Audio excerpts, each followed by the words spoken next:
How do you get the team members to do it? Because at the end of the day, if you talk about consistency, you talk about processes and systems. If you're just one person in those processes and systems and everybody else is operating outside of them, then that's confusion. That's chaos. It's tough, but it's easy. I'm Jessica Johnson Cope. And I'm Waleed Cope. And this is Commerce and Chill.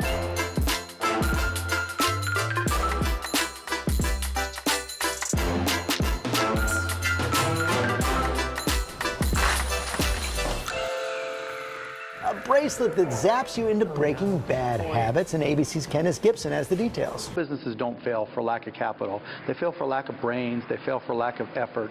Most people just aren't willing to put in the time to work smart. When you start out doing a podcast, well, I only got 10 downloads. Well, that's how it works. You have to work. Are you working on that? Welcome back. Or if it's your first time, welcome. You've reached Commerce and Chill. I'm Jessica Johnson Cope. I'm Waleed. Hi, Waleed. Hey, Jess. What's good? Life's is awesome. So Commerce and Chill is our podcast where we talk about everything entrepreneurship, small business, marriage, and life. Hey, that's what happens when you get two married people that run businesses together. Yeah. You get us. Ride in the car together, live in the house together. Share the same office together. Don't sound so excited. Oh, it's awesome. That face is priceless. Anyway, what are we talking about today, Chief? We're talking about... Warning. No, that's next episode. Sorry. So what are we talking about today? We're talking about routines and habits. Oh. And I don't mean the kind that you wear. Oh, okay. Routines and what kind that you wear? We're talking about routines and habits. So like nuns wear habits. Oh. That's their garb. Somebody Google that. You just schooled me on that. I had no idea. Yeah. Clearly why she's commerce and I'm chill. I'm the queen of the Urban Dictionary. There you go. Merriam-Webster is my second favorite. So legit. Habit, it talks about something that you do on a regular basis, but it's also a piece of clothing. What's it say? In the typical Roman Catholic order, the habit, H-A-B-I-T, not to be confused with the hobbit, consists of a tunic covered by a specular and what kind of words is cow with a hood for monks or pharins. What kind of words are these? With a hood, veil for nuns in other orders, it may be a distinctive form of a cassock for men or a distinctive habit and veil for women. Okay, so we're not going to talk about that kind of habit. We're talking about routines and habits, what you do on a regular basis. And before we came downstairs to start today's podcast, I was watching a webinar with my friend Maury. Hey, Maury, Tahirapur.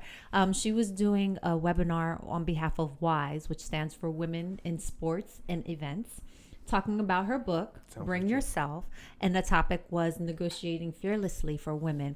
And one of her takeaways, or one of the jewels that she dropped, was particularly for women in business, how we show up will determine how people see us. How we show up will determine how people see us. So when we're talking to the team... When you say show, you mean how you dressed or just how you present yourself? How you present yourself. Oh. So not just in if you're a nun in your habit, but in how you present yourself, right? And in talking to the team in preparation for today's podcast, some of the questions that they offered were, if you could speak to your younger self about routines and habits, what would you say? And thinking about Maury's advice about how you show up is how people will see you, that makes me think about routines and habits. As when I was younger, in my younger days, I used to sport a shag. So how would you marry somebody who's a hip-hop junkie? My habits and routines did not demonstrate the same level of consistency as my current habits and routines. Okay.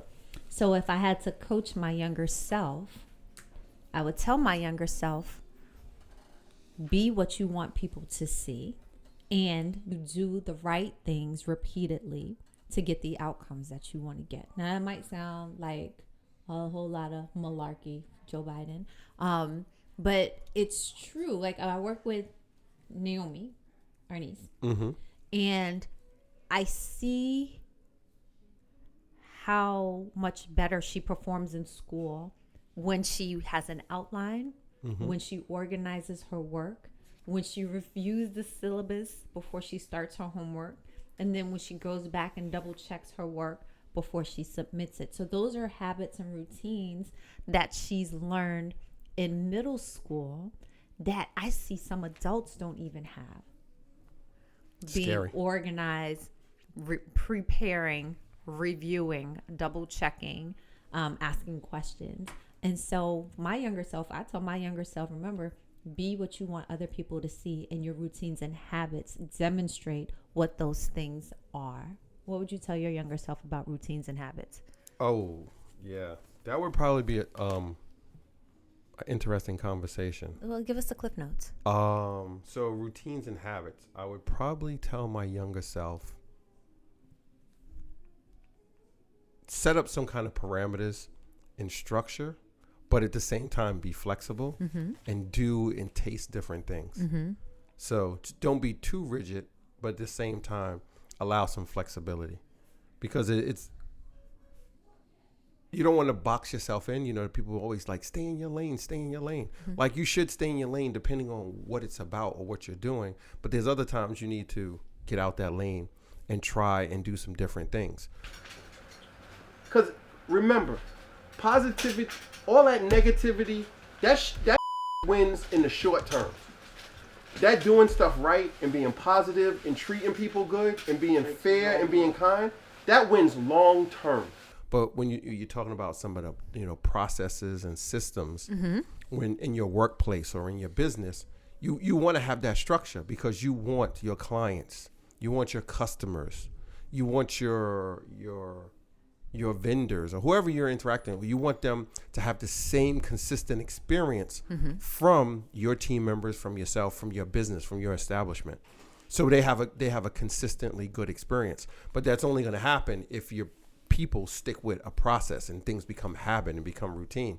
If they start doing stuff willy-nilly, been there, done that with different team members, then people are going to get all kind of different experiences, which some are going to be good, some are going to be okay, and some are going to be bad. Right. So you want to have that consistent. You want to have that habits. Right. So, my younger self, I'd say, create some structure, but then in another part of your life, be open, have no structure, taste some stuff. So let's bend on what you just said, right? Because we have a lot of people who listen to and watch the podcast who are entrepreneurs, small business owners. A lot of people? Yes. Okay. They'll see what we be. A lot. There you go.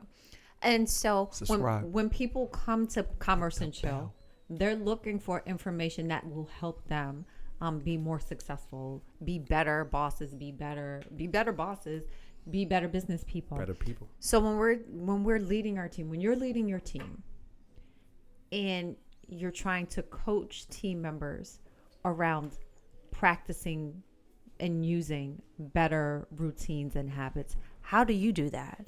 Like, how do I do it personally, or how do I get our team members to do it? How do you get the team members to do it? Because at the end of the day, if you talk about consistency, you talk about process and systems.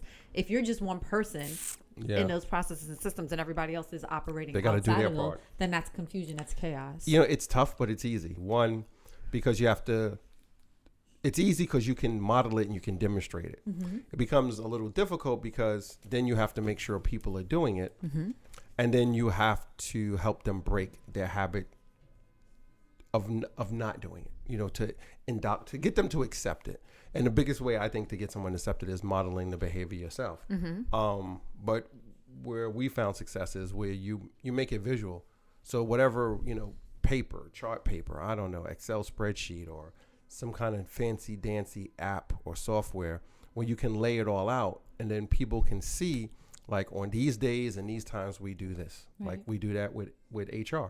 So there are certain days and certain times designated for certain tasks, whether it's first interviews, second interviews, orientations, training. So if it's designated, we create that structure. And then every once in a while, obviously things go left and you have to adapt and handle it. But then you bring everybody back in to that structure, and that would be successful. Successful. So let me just touch on something very quickly, because I know to the average Joe or Jane, they may not think that it's very important to have routines or habits, or they think that they can slack on their routines and habits and it's going to be okay. Okay.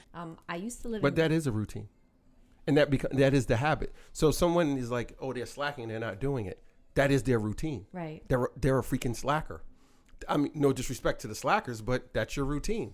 People who are like straight and narrow and they brush their teeth at this exact time the same way and they put the toothbrush back, that's their routine. Right. But your routine, what the real thing is, what does your current routine give you as a result? So if you're not happy with what your output is or what your current situation is, then you need to change your routine, because your routine dictates, it's your routine plus you equals your current situation. So change your routine, because you can't, you're going to be you. You can't like just, you can change the things you do and how you do them, but you can't change you. You are you. Can I just put one twist on that? Twist it. Bop it. Twist it. Your routine plus you equals your results. Oh, yeah, that's even better. So that's probably going to be all up in your IG, Facebook, LinkedIn feed all next week. All next week. Your routine plus you equals your results. So if you don't like your results, change your routine. Change your routine. Take your habit off. Put on a new habit. Say a prayer. Thank you, nuns. Habit. So one of the other thoughts that the team came up with when we were discussing the concept, the theme of routines and habits is, what routines and habits work in a relationship? What have we seen? Do the dishes. Do the dishes. This is good. So you don't get in trouble. I just bought a new dishwasher so I don't get in trouble. That's my routine, y'all. I ain't washing them things. I just put them in, press the button. Dee. She's happy. No dirty dishes. It works. That's my routine. So I'm sorry. Go ahead. I just had to drop that. So do the dishes. That's what makes relationships work, when you do the dishes. I'm saying, well, the dishes. The dishes represent. Dishes are symbolic. What's something that needs to be done in your relationship, in your household, that either your partner is asking you to do, or you should do for your partner or to help out. So like if they're taking the trash out. Will you take the trash out? I can't. My leg is broken. I don't know, maybe you should take out the recycles. Like you should complement each other. So your routine should complement each other. Okay.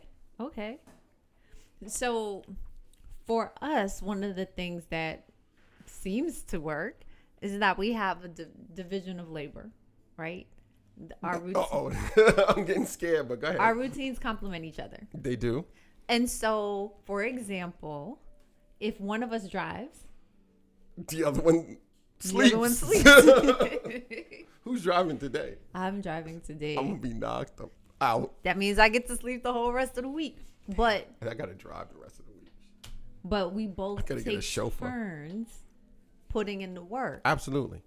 And we have an agreement, some level of understanding. Yep. And we've been doing it for a while. Yep. And so it works. It works. We get to work, we get home. And we get home. We haven't had an accident yet. Thank God. No scratches on the car from scraping the sidewall or the dividers. Thank God. Yes. What are some other routines that have either worked for us or worked for successful couples that we rocks with? That's a good one. I would say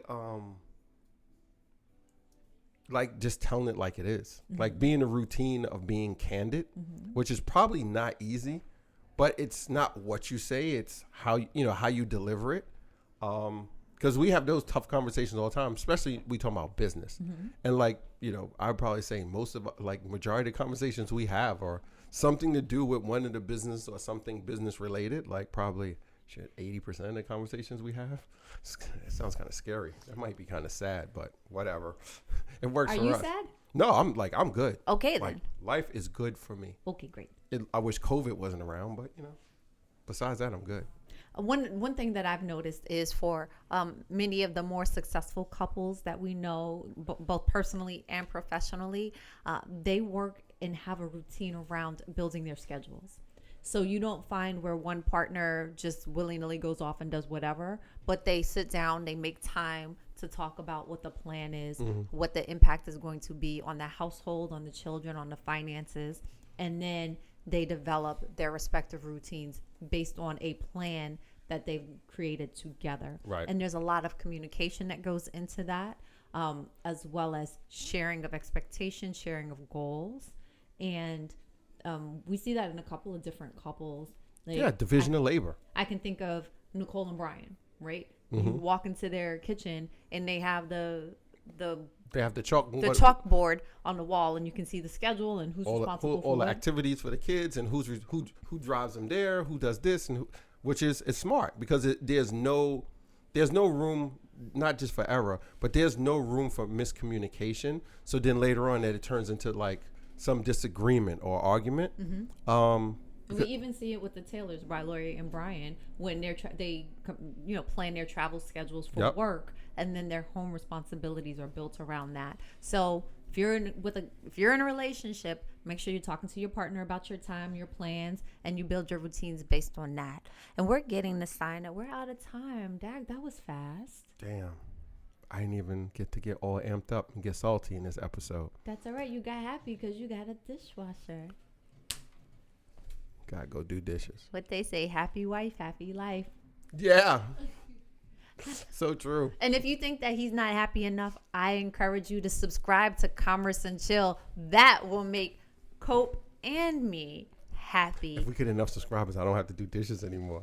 We got a bet going on. So subscribe, like, rate, give us your feedback, send us your questions, other topics and themes you'd like us to cover. We love to hear from you. Thanks for those who have been binge watching Commerce and Chill. Yes, respect to that. We appreciate it. We see you, Kimmy. Much respect to Brooklyn Bushwick Grind. Keep it up. And we hope to see you on a future episode of Commerce and Chill. Again, thanks for visiting. I'm Jessica Johnson Cope. I'm Waleed. And we hope to see you soon. Peace. Bye.